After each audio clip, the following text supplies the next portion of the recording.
아직까지 이런 이야기들을 하시는 분들이 많죠. 아 그래 떨어진 거 인정. 그런데 아직 오른 게 더 많다. 금방 끝났네 라고 이야기하면서 이 정도밖에 안 떨어지는 이유는 우리가 버틸 수 있기 때문이야. 더 안 떨어질 거야. 자꾸 이런 식으로 지금 슬금슬금 또 무주택자들이 집을 사도록 자극을 하고 있는데요. 소용없다. 왜? 지금 집을 안 사는 무주택자들 중에 한 8, 90%는 여력이 없어서 못 사는 거고 한 10% 정도는 이미 팔고 나서 경제 공부 많이 해보고 아 시장이 이렇게 흘러가겠구나 싶어서 팔고 나서 기회를 보고 있는 사람들이다. 그러면 누구도 들어올 이유가 없다. 집값 떨어져도 오른 게 더 많다고 하는데 과연 이야기가 얼마나 갈지 그리고 무슨 이야기들을 하고 있는지 이런 거 한번 봅시다. 집값 폭락이 가속화되고 있습니다. 많은 전문가랑 작자들 보면요. 올해 계속 오른다고 했는데 이제 말 바꾸고 있죠. 뭐라 그래요? 일시적 조정장. 그런데요. 잘 생각해 보시면요. 글로벌 금융위기 때는 똑같은 이야기를 했어요. 일시적 조정장이고 내년에 오른다. 내년에 오를 거야. 이제 바닥 찍었어. 내년에 오르겠지. 계속 이런 이야기를 했어요. 전문가랑 작자들이. 왜냐면 이해 관계자들이기 때문에 그렇죠. 그런데 이번에는 내년 상반기까지는 일단 떨어진다. 이런 이야기들을 다들 입맞춰서 하고 있죠. 그 이유가 뭐예요? 글로벌 금융위기 때보다 지금 지표가 훨씬 더 좋지가 않더라. 왜냐? 글로벌 금융위기 때보다 지금 거품이 더 많이 꼈고 사람들이 대출을 이미 받을 만큼 받았고 그때 20%만 DSR이 돼도 하우스 푸어라고 이야기를 했는데 지금은 집 산 사람들 대출 받은 현황을 보면은 50%도 이제 넘어가게 생겼죠.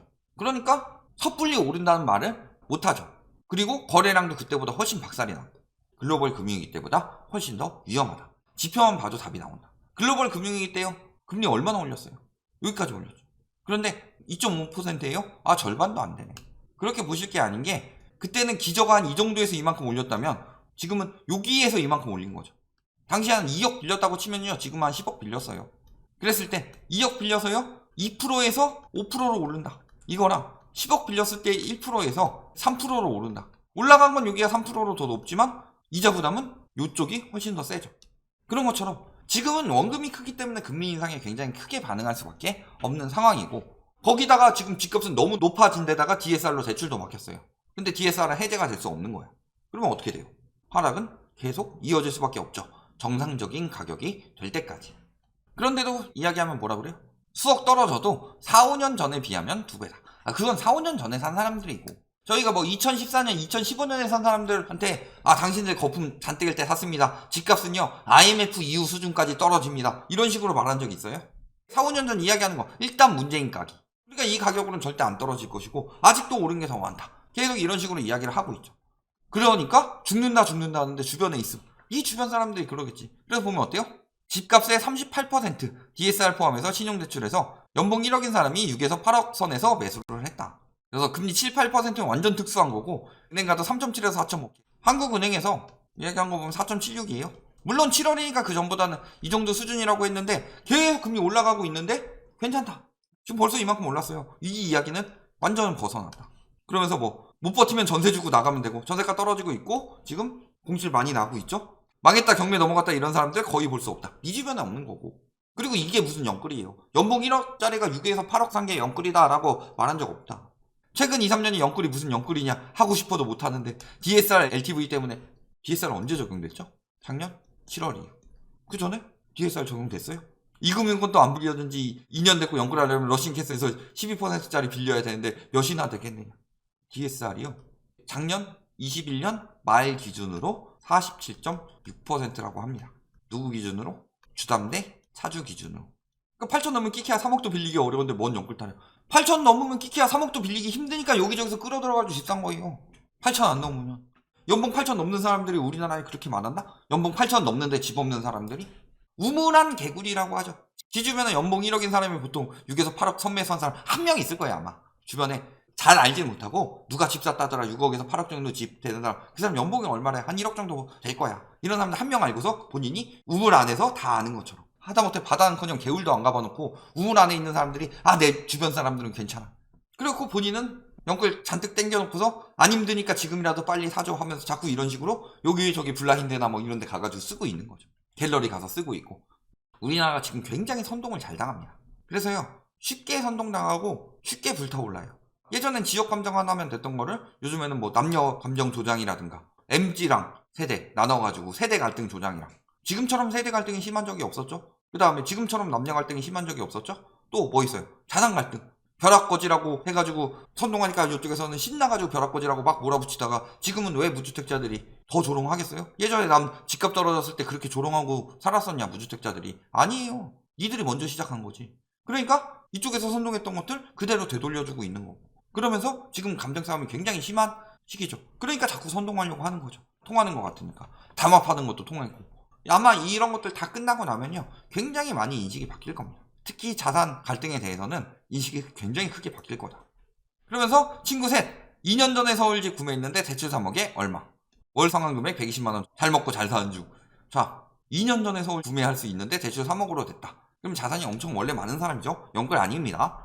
그 다음에 2년 전 경기도 집 구매 대출 3억 플러스 얼마, 부담돼가지고 30년 만기 어쩌고 저쩌고 하고 있는데 경기도 어딘지를 이야기를 안 하니까 지방 신축 구매 대충 3억 플러스 알파. 자, 본인 입장에서는 3억까지가 감당 가능하다고 생각하니까 3억만 이야기를 하고 있는 거죠. 저 소설의 가능성이 굉장히 높다. 어떻게 지방 신축을 구매하는데 대출 3억이나 받느냐. 지방이라고 그랬으니까 뭐 지방 광역시라면 또 얘기가 다르죠. 광역시라고 본인이 썼겠죠. 그러면서 대출이 3억 언저리 비슷하게 나오더라. 2년 전에. 조금 빡세다. 3억 받았는데 월 상환금액 130인데 조금 빡세다. 언제예요? 이게 3월. 지금은요? 한 260 나오지 않을까요? 3월에 대비하면 금리는 한 2배 이상 올랐을 텐데. 5년 뒤 갱신이니까 당장은 상관없다. 어이구, 2년 전에 코로나 터져가지고 저금리로 하는데 그 와중에 다 고정금리로 받으신 분들만 골라서 친구를 어떻게 사귀고 있죠? 대단하신 분이네. 저게 다 사실이라면 저 중에 영끌은 한 명도 없고 3명이 다 받았는데 3명이 다 고정금리라는 거, 그리고 어떻게 셋 다 3억으로 우연히 똑같아지겠나요? 그럼 영끌한 사람들 없으면 더 내려도 된다는 소리죠. 누가 자꾸 죽는다고 그래요? 죽는 사람 없어요. 다 지금 우리 주변에 영끌한 사람들 보면은 죽는 사람들 아무도 없더라. 그럼 금리 더 올리고 집값 더 내려도 된다는 소리잖아요. 그런데 또 그러면 발끈해가지고 또 다 죽어가는데 왜 그러냐 뭐 이런 식으로 이야기하면서 이런 이야기 하겠죠. 급등보다 급락이 더 무섭다.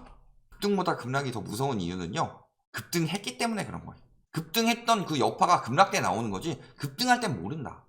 그러면서 상승이보다 폭락이가 더 악질인 이유는 뭐다? 본인의 소중한 자산 가치가 하락할 것을 반길까. 그런데 남의 자산 깎아내리는 누적이다. 또 뭐 있어? 남의 재산 폭락을 주장한다. 선비인 척하고. 그러면서 지들이 오히려 선한 영향력인 양 이야기를 하죠. 우리는 다 같이 돈 벌자고 이야기를 한 거고 집값 오른다고 공유를 했던 거고, 폭락이들은 남의 재산 깎아먹으려고 하는 루저들이다. 그러면 남의 재산에 대해서는 너네들이 절대 왈가왈부하지 말아야 되죠. 그런데 담합한 거 전세 6억 아래로 내놓지 맙시다. 내가 5억에 내놓고 싶은데 왜 담합해서 5억에 못 내놓게 만들어요? 매물 자꾸 들어가게 만들어요? 남의 재산인데 왜 건드려요? 19억 밑으로 팔지 말자. 나는 18억에 팔고 싶어요. 19억에 팔면은 양도세가 배가 돼가지고 낼 게 더 많아져. 그래서 18억에 팔고 싶어요.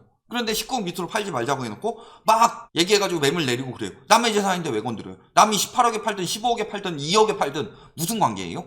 5억 이하로 매물 내놓지 마라. 다 3억씩 올리자. 시세 현황판 놓고서 우리 아파트의 가치는 이거니까 가치를 깎아먹는 쓰레기들 막 이야기하면서 니들이 그랬죠. 왜 남의 재산이에요? 네 아파트의 가치는 네가 지켜요. 옆집의 아파트 가치는 옆집이 생각하기엔 나는 이 정도 가치는 안 되는 것 같아 해서 싸게 팔고 싶을 수도 있어요. 그런데 니들이 막았잖아요. 남의 재산인데.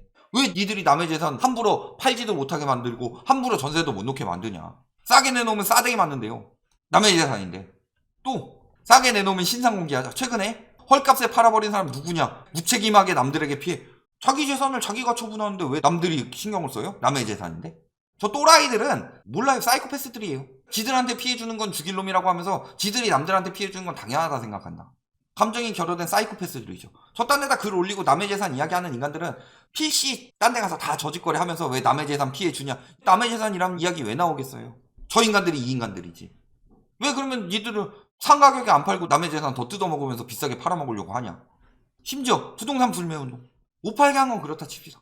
부동산 불매하면 그 부동산에 피해가 가죠. 왜 남의 영업장에 와가지고 남의 재산 훼손하고 있어요? 그러니까 굉장히 지독한 이기주의자들이다. 그러니까 누가 나를 침해하는 것 같겠죠. 왜? 상대방 입장에서 역지사지는 없고 무조건 집 밖에 모르는 인간들이니까. 그래, 그거 남의 재산이래요. 아니에요. 그게 왜 남의 재산이에요? 니들이 비싸게 팔수록 그만큼 기회가 줄어드는 건데. 그러니까 능지가 딱 그 정도 수준이죠. 그러니까 맨날 거짓말이나 하고 있고, 이야기하는 것도 다른 사람들 속여먹으려고 하고 있고, 자기 자산은 5억짜리도 막 10억, 20억짜리 자산으로 생각을 하고 있고. 그러니까 저런 인간들이 어디 음식점 같은 데 가가지고 서비스는 당연하게 줘야 되고 안 주면 평점 1점 때리고 막 요구사항은 엄청나게 많고 남의 재산에 피해서 주고. 부동산에서 하는 짓거리 보면은 식당이나 이런 데 가서도 하는 짓거리들 뻔히 나온다. 인성이 글러먹은 인간들이다. 매매 가격을 못 내리는 이유는 지금도 왜 샀던 가격보다 더 안 떨어지느냐? 못 내리기 때문이에요. 자, 매매 가격을 못 내리는 이유는 물렸어요. 내가 이 정도의 빚을 내고 이 정도의 가격에 샀어요. 그런데 이만큼 올랐다가 이만큼 지금 떨어지고 있어요. 그럼 내가 호가를 이렇게 낮출 수 있느냐? 내 재산 생돈 날아가는데. 그러니까 급한 사람들만 지금 초창기에는 항상 그렇게 나오죠. 여기까지 떨어지게 되면 어떻게 될까요? 절대 이 가격 밑으로 못 내립니다. 그러다 경매에 넘어가는 거죠. 매매 가격 못 내리는 이유는 저거예요. 그래서 그 가격에 팔리냐? 안 팔리죠. 안 팔린다는 뜻은 뭐예요? 오른 게 더 많다고 생각하고 싶은데 안 팔리고 있는 거죠. 그게 실제 가치가 아니다. 대출이 이만큼 꼈으니까. 전세 가격 못 내리는 이유 뭐예요? 매매가가 이만큼이고 전세가가 요만큼이다. 전세 보증금이 이만큼이다. 왜 못 내려요? 요 밑으로 내리면 내가 큰일 나거든. 요 정도 돈밖에 없어서 갭을 해야 되는데 갭 투기를 했는데 전세가가 요만큼 내려가요. 그럼 내가 이만큼의 돈을 더 마련해야 돼. 그러니까 못 내리고 호가 올려놓고 하는 짓거리가 뭐예요? 샤넬백 줄 테니까 이 가격에 전세 좀 들어와 주세요. 우리 다 같이 잠합해서 전세 가격 안 내리면은 이 가격에 들어올 거다. 안 들어오죠. 딴 데 가죠. 지금 호가가 높고 한 이유는요. 그 이상으로 내리게 되면은 이제 본격적인 손실의 길에 들어오는 거고 아직 1년밖에 안 됐으니까 조금 더 버티자 하는 생각으로 그렇게 되는데요. 너가 버틸 수 있어서 아무리 버텨도 누군가는 계속 손절 칠 수밖에 없다. 왜냐면 버티는데도 돈이 드니까. 결론, 오른 게 더 많다. 근데 안 팔린다. 미실현 이익은 이익이 아니다. 계속 고쳐서 세금 폭탄 피하시면 돼요. 양도세 내지 말아보자.